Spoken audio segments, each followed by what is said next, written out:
আমি কাজ পাচ্ছি না কেন? আমি তো ২৫ বছর থেকে আগে তো আমি অনেক কাজ করতাম।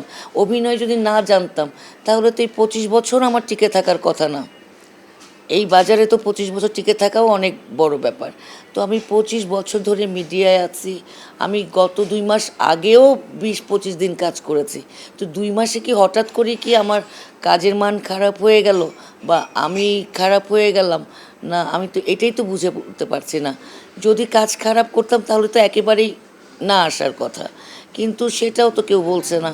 তারপর অনেকের মতো হ্যাঁ, আমি হয়তোবা অনেকের মতো কমেডি করতে পারি না। চিৎকার করে আমি দৌড় দিয়ে দিলাম মোটা শরীর নিয়ে হেলতে দুলতে, এটা হয়তো আমি পারি না।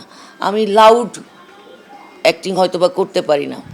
তো যেগুলা ইউটিউবে আমাদের কম বাজেটের কাজগুলাতে হয়। এখন এর জন্যই কি, তাছাড়া আমি মাস্টার্স করেছি, আমি সব ধরনের ভাষায় কথা বলতে পারি।